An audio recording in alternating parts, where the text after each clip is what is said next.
بسم اللہ الرحمن الرحیم۔ ساجدہ صدیق حاضر ہیں۔ آج ہم بات کریں گے کہ شاہ محمود قریشی کے متعلق۔ شاہ محمود قریشی کی ہتھ گھڑی عدالت میں جج صاحب نے کھلوا دی، اور اس سے پہلے کیا ہوا کہ 131 دن بعد سائفر کیس کا فیصلہ ہوا۔ اتنے دن ایک مقدمے میں لگائے گئے اور اس کا فیصلہ ہے محفوظ کیا گیا، اور پھر جو فیصلہ ہے وہ سنایا گیا 131 دن، جس میں شاہ محمود قریشی اور عمران خان کو باعزت طور پر بری کر دیا گیا۔ لیکن عمران خان تو جیل میں رہے، اور شاہ محمود قریشی صاحب کے ساتھ کیا ہوا؟ جو ہی ان کو وہاں سے رہائی ملی، ابھی وہ میڈیا سے بات چیت کر ہی رہے تھے، بلکہ کرنی شروع کی ہی تھی کہ ادھر سے پنڈی کی پولیس پہنچ گئی، اور ان کو جو ہے وہ پنڈی میں جو مقدمہ 9 مئی کے واقعات سے متعلق تھا وہ درج کر کے جو ہے ان کو گرفتار کر لیا 3 MPO کے تحت، کہ کہیں یہ پھر دوبارہ سے ان کا کہنا تھا، یعنی کہ وہاں ڈپٹی کمشنر وہاں کی کہنا تھا کہ یہ باہر نکلتے تو جو ہے امن و امان کی صورتحال کا خراب ہونے کا باعث بنتے، یہاں کوئی پرابلم ہوتی، تو اس لیے 3 MPO کے بعد ہم ان کو شاہ محمود قریشی صاحب کو گرفتار کر رہے ہیں۔ بہت افسوس کی بات ہے کہ اس طرح کا رویہ بزرگ جنہوں نے کوئی کرائم نہیں کیے ہوئے، جنہوں نے کوئی ایسے جرائم نہیں کیے ہوئے، ان کے ساتھ ہمارے ملک کا نظام جو ہے وہ اس طرح کی ناانصافی، وہ کوئی بھی ہو، وہ چاہے اگر نواز شریف ہے اور وہ بے قصور ہیں تو ان کے ساتھ بھی غلط ہے، اگر زرداری صاحب ہیں اور بے قصور ہیں تو ان کے ساتھ بھی غلط ہے۔ ہم تو ہر اس چیز کو غلط کہیں گے جو قاعدے اور قانون کی خلاف ورزی ہو۔ تو جب ڈپٹی کمشنر صاحب یا وہاں کے پنڈی ان کو پتہ چلا کہ بھی ہم تو بڑی عجلت میں اور بغیر سوچے سمجھے جو ہے حکم مانا ہے، یا ہم نے یہ گرفتاری ڈال دی ہے، تو بہت مطلب غلط ہوا۔ اور کل جو ہے جوڈیشل کمپلیکس میں جو ہے شاہ محمود قریشی کو پیش کیا گیا، تو شاہ محمود قریشی کو ہتھ گھڑیاں لگا کر لایا گیا، جو اتنی دیر سے آپ کے پاس جیل میں تھے، جو وہیں پہ موجود ہیں ابھی اور بھاگتے نہیں ہیں۔ کیا انہوں نے کوئی دہشت گرد تھے جو ایسا کیا گیا؟ کیا آپ نے ان کو ہتھ گھڑیاں لگائیں گے؟ ایک بزرگ انسان کو ان کے گھر والوں پہ کیا گزرتی ہوگی جب وہ ان کے بچے اپنے والد کو اس طرح سے دیکھتے ہوں گے؟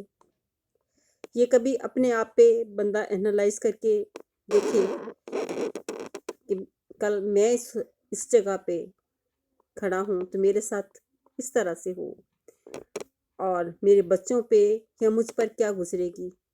یہ چیزیں ہم سوچنی چاہیے۔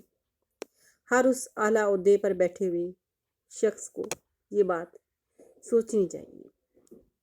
آج ایک کا وقت ہے، ہمارے ہاں تو ایسے ہی ہے، آج جس کی لاٹھی اس کی بھینس والا معاملہ ہمارے ملک میں 75 سالوں سے چلتا آ رہا ہے۔ اور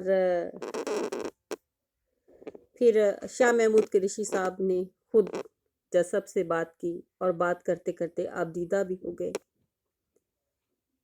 کہ میں نے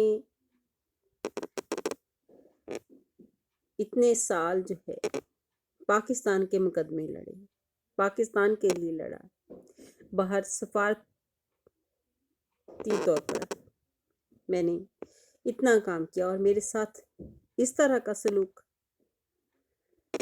کیا یہ دوبارہ سے کہیں کوشش نہیں تھی شاہ محمود قریشی کو جس طرح سے دوبارہ گرفتار کیا گیا اور دھکے دے کر جیل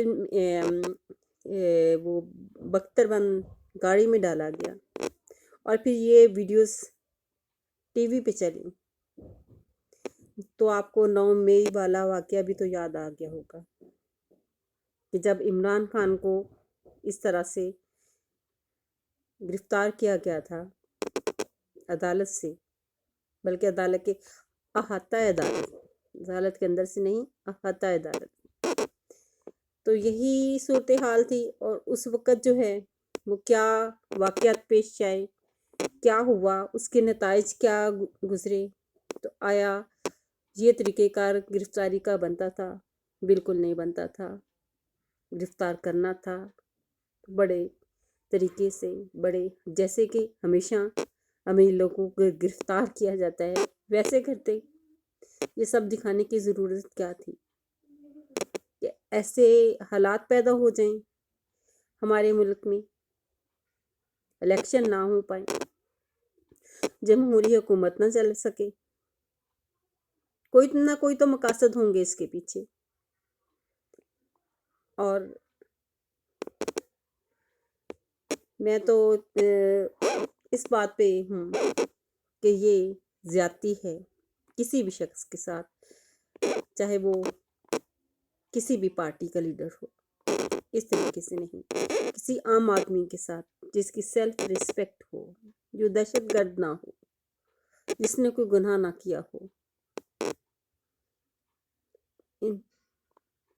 کسی انسان کے ساتھ زیادتی نہ کی اور اس مقدمے میں نہ ہو، تو یہ ایسا نہیں ہونا چاہیے۔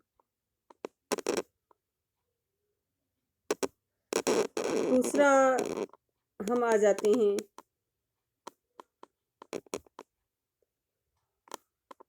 کہ شاہ محمود قریشی، ایک تو بات رہے گی کہ شاہ محمود قریشی صاحب جو ہیں وہ 5 بار پارلیمنٹ کے رکن بھی بنے رہے ہیں، پھر وزیر خارجہ بنے، اور بہترین جتنے بھی وزراء خارجہ بنے ان میں سے بہترین وزیر خارجہ بھی رہے۔ اور یہ صورتحال نہیں ہونی چاہیے تھی جو ہوئی۔ اس کو ہم کسی بھی پارٹی سے دشمنی کو ایک سائڈ پہ رکھ لیں۔ اور پھر یہ ایک مجھے آج تک یہ سمجھ نہیں، پاکستان میں جو ہے یہ الیکشن جو ہے یہ ایک کرسی کے لیے جو ہے یہ پارٹیاں آپس میں عوام کو لڑاتی ہیں یا خود لڑتی ہیں، یہ سمجھ نہیں آئی۔ عوام باہر لڑتے رہتے ہیں اور یہ پارٹیوں کے جو لیڈران ہیں جب ان کو ایک دوسرے سے کی ضرورت پڑتی ہے، سیٹ ایڈجسٹمنٹ کرنی ہوتی ہے، تب سب کے گناہ بھی معاف ہو جاتے ہیں، سب کے گناہ دھل جاتے ہیں، بلکہ وہ تو پاک باز ہو جاتے ہیں سارے۔ اور جب ان کو نہیں ضرورت ہوتی تو یہ ہر بندے کو دوسرے بندہ جو ہے وہ اس سے دنیا کے گناہوں میں لپٹا ہوا انسان محسوس ہوتا ہے۔ تو خدا را اپنے لیے بھی یہ دنیا مکافات عمل ہے اور ایسے ہی ہوتا ہے۔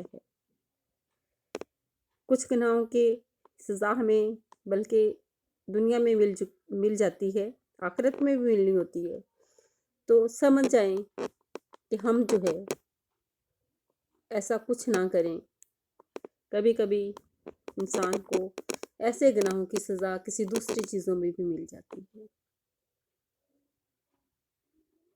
سوچیں، اس ملک کا سوچیں، اس ملک کی ترقی کا سوچیں، اس ملک کے اداروں کی خود مختاری کا سوچیں، آئین کی پاسداری کا سوچیں، قاعد و ضوابط کا سوچیں، اس ملک کی ترقی کا سوچیں، اس ملک کے باشندوں کا سوچیں، اس ملک کی نئی نسل کا سوچیں، اس ملک کی مستقبل کا سوچیں۔ کیا ہوگا؟ ہم صرف ایک وزارت عظمیٰ کی کرسی کے لیے جو ہے کروڑوں کی عوام کو جو ہے دلدل میں دھکیلتے جا رہے ہیں۔ خدا را سوچیں۔